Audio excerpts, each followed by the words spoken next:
लहान मुलगा आपल्या भक्तीने परमेश्वराला प्रसन्न करून घेतलो आणि परमेश्वर त्याच्या समोर प्रकट होऊन त्याला मांडीवर घेऊन बसतो.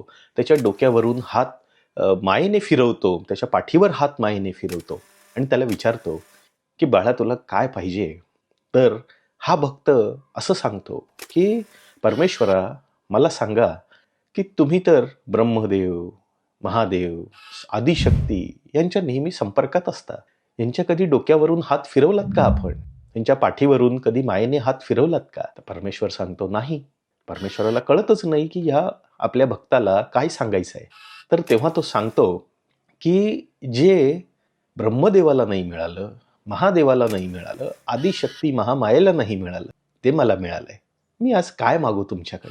हे सांगून तो भक्त पुन्हा एकदा सांगतो की जर तुम्हाला मला काही द्यायचंच आहे, वरदान द्यायचंच आहे, तर एवढं द्या की मी जेव्हा तुमच्या समोर उभा राहीन तेव्हा मला तुमच्याकडे काही मागण्याची बुद्धीच होऊ नये.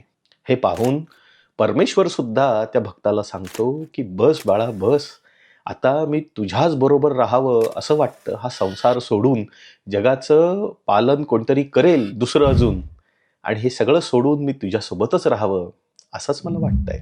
तर अशी असते भक्ती. अशा प्रकारे भक्ती केली जाते. अशा प्रकारची भक्ती आपल्या आचरणात आणा, तरच आपण सर्व काही साध्य करू शकतो.